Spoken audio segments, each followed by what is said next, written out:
Hello friends, welcome back to our channel. ఈ వీడియోలో మనం గ్రూప్ 1, గ్రూప్ 2లో భాగంగా 2023 గ్రూప్ 2, గ్రూప్ 1 ఏపీఎస్సిలో భాగంగా మనం ఆల్రెడీ కొన్ని వీడియోస్ మన ఛానల్లో పెట్టున్నాం. ఈ వీడియోలో మనం ఇండియన్ హిస్టరీలో మిడివియల్ హిస్టరీ అనేటువంటి భాగంలో మనం చోళా అడ్మినిస్ట్రేటివ్ సిస్టమ్ అనేటువంటి టాపిక్ చూద్దాం. ఈ చోళా అడ్మినిస్ట్రేటివ్ సిస్టమ్ అంటే చోళుల యొక్క పరిపాలనా విధానం అనేటువంటిది మనం చూద్దాం. ఇంతకుముందు మనం యాన్షియన్ హిస్టరీ అండ్ మోడర్న్ హిస్టరీకి సంబంధించినటువంటి వీటిని ఇంపార్టెంట్ పాయింట్స్ని, లెసన్కి సంబంధించిన ఇంపార్టెంట్ పాయింట్స్ని మన ఛానల్లో వీడియోస్లో అప్లోడ్ చేసాం.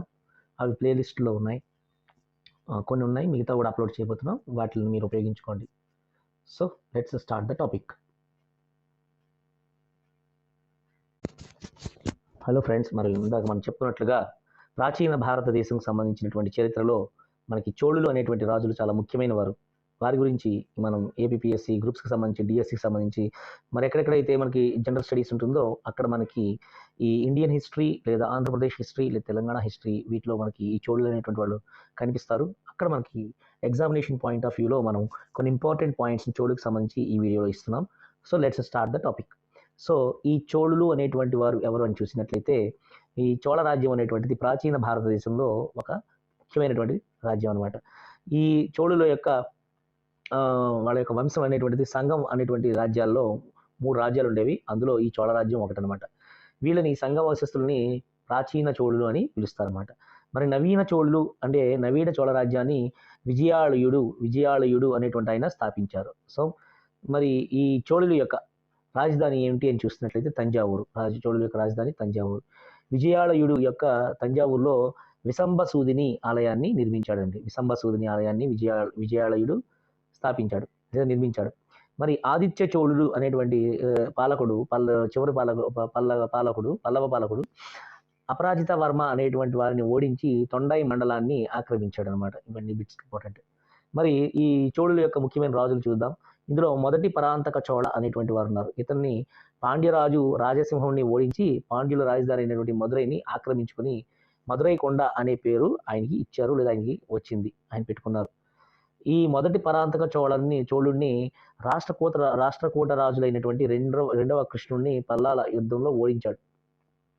సో ఈయన ఏం చేశాడంటే, మనకి రెండవ కృష్ణుడు అనేటువంటి ఒక రాజు ఉన్నాడు. ఆయన రాష్ట్రకూట రాజు.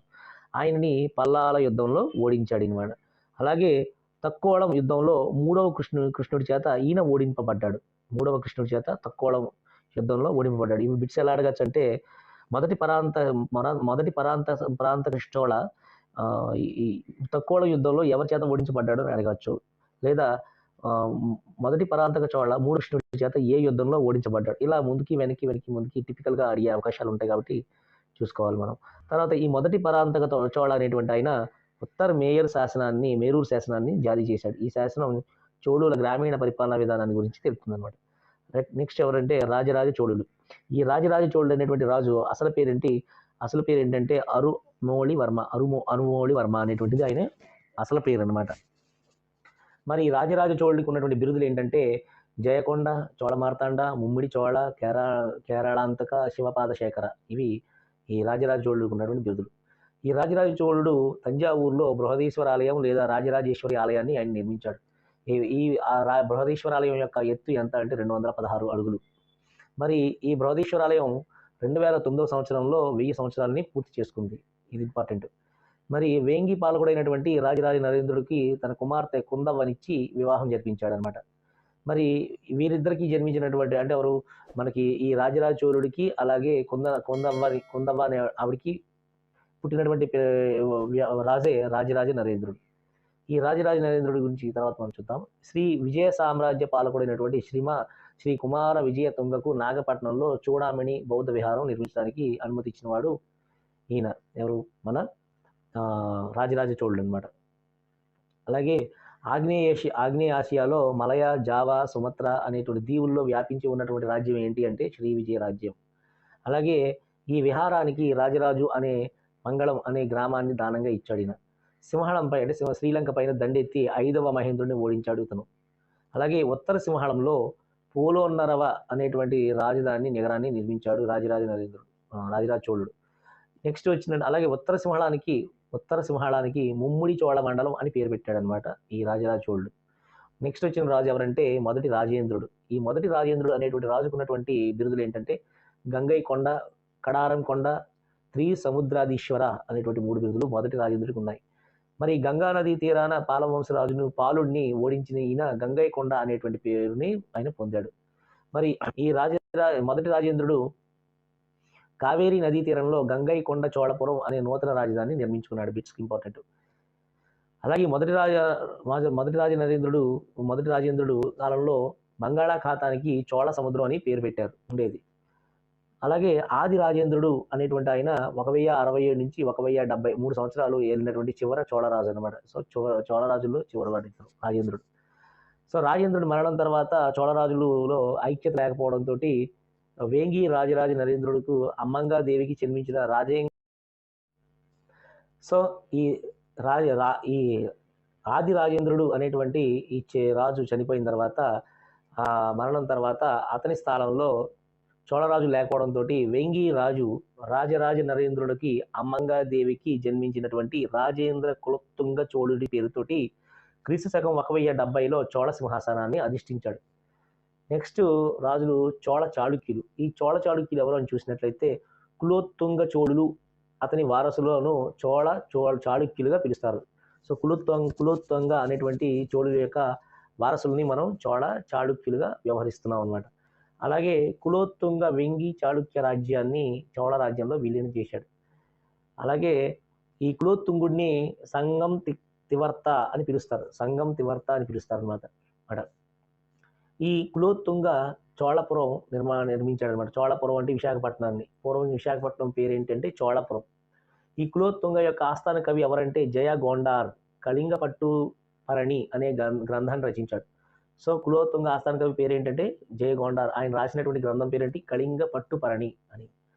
మరి ఈ జయ గోండారు మరి మన చోళ చాళుక్యుల్లో ఉన్నటువంటి కులోత్తుంగుడు. ఈ కులోత్తుంగుడు ఏ మతాన్ని అవలంబించాడు అంటే శైవ మతాన్ని అవలంబించాడు. కానీ వైష్ణవులను బాధించాడు, ఇబ్బంది పెట్టాడు. ఇతర వేధింపులు భరించలేక రామానుజుడు హోయసాల రాజ్యానికి పారిపోయాడు. ఓకే, రామానుజాచార్యుడు ఉన్నాడు కదా, ఆయన హోయసాల రాజ్యానికి వెళ్ళిపోయాడు. అంటే కులోత్తుంగుడు శైవ మతస్థుడు అనమాట, వైష్ణవుల్ని ఇబ్బంది పెట్టాడు ఆయన. మరి 3వ కులోత్తుంగుడి కాలంలో కవి చక్రవర్తిగా ప్రసిద్ధి చెందినటువంటి కంబన్ను తమిళంలో రామాయణాన్ని రచించాడు అనమాట. సో మనకి కంబన్ తమిళంలో రామాయణం రాశాడు కదా. ఈ కంబన్ ఎవరి కాలం వాడు అని అడిగితే 3వ కులోత్తుంగుని యొక్క కాలం వాడు. అలాగే ఈయన కాలంలోనే షెక్కిలార్ అనే తమిళ కవి వ్రాసిన తిరోత్తొండార్ పురాణం లేదా పెరియ పురాణం శైవ మతానికి తలమానికం లాంటిది అనమాట. బిట్లకి ఇంపార్టెంట్. సో ఇక్కడ ఒక బిట్ వచ్చింది.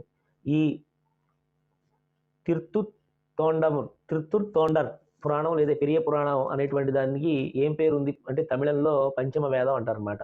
దీన్ని రాసిన వాడు ఎవరు? షెక్కిలార్ అనేటువంటి తమిళ కవి. మరి ఈ చోళుల పరిపాలన ఎలా ఉండేదని చూసినట్లయితే వీరికి సచివాలయానికి పెరుమండ్రం అనే పేరు ఉండేది. ఈ సచివాలయానికి ఉన్న పెరుమండ్ర అధిపతి పేరు ఓలియ నాయకుండు. అలాగే చోళుల యొక్క రాజ్యాన్ని వీరు ఇలా విభజించుకున్నారు.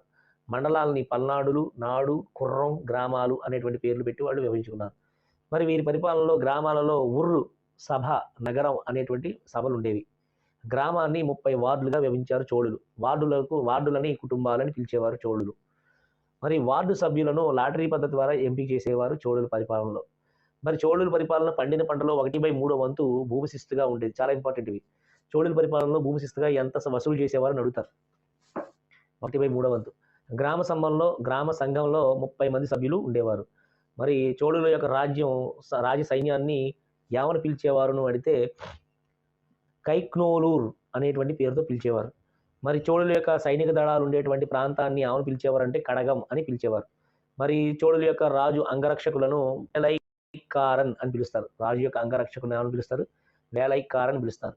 మరి చోళుల కాలానికి ప్రముఖ రచనలు ఏంటంటే నానార్థవ సంక్షేమ అనే పుస్తకాన్ని కేశవస్వామి రాశారు.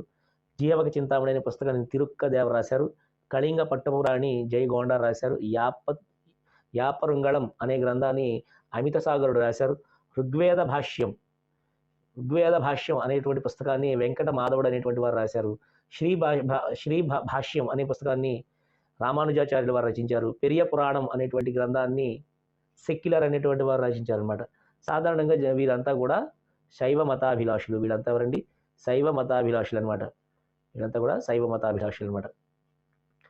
అలాగే వీరి కాలంలో అంటే ఈ చోళుల యొక్క కాలం స్థానిక పరిపాలనకు స్వర్ణయుగము. సో చోళుల పరిపాలన దేనికి స్వర్ణయుగం అంటే స్థానిక లోకల్ సెల్ఫ్ గవర్నమెంట్స్, లోకల్ అడ్మినిస్ట్రేషన్కి వీళ్ళ పాలన స్వర్ణయుగం అని చెప్తారు. మరి చోళుల కాలాన్ని తమిళ భాషకు స్వర్ణయుగం అని పిలుస్తారు. మరి చోళుల కాలంలో నటరాజ కాంస్య విగ్రహాల తయారీ వీరి కాలంలోనే ఆరంభమైంది. మరి చోళుల కాలంలోనే చిదంబరంలో అతి పెద్ద నటరాజ విగ్రహం ఉందన్నమాట. అలాగే చోళుల యొక్క రాజ చిహ్నం ఏంటి అంటే వృషభము లేదా ఎద్దు. సో ఫ్రెండ్స్, ఈ వీడియోలో మనం చాలా ఇంపార్టెంట్ అయిన 20 పాయింట్స్ మాత్రమే నేర్చుకున్నాం. మొత్తం లెసన్ అంతా మనం నేర్చుకోవడానికి టైం పడుతుంది. కేవలం ఎగ్జామినేషన్ పాయింట్ ఆఫ్ వ్యూలో ఎగ్జామ్కి ముందు అడగబోయేటువంటి ప్రశ్నలని మనం వీడియో తయారు చేసాం. I hope this video is useful. ఈ వీడియోని మీరు పాయింట్ బై పాయింట్ నోట్ చేసుకోండి. We're going to upload many more videos in the future. If you want those alerts, then subscribe to our channel, press the bell icon, like this video so that it will reach to many other people, and share to your friends. Bye bye.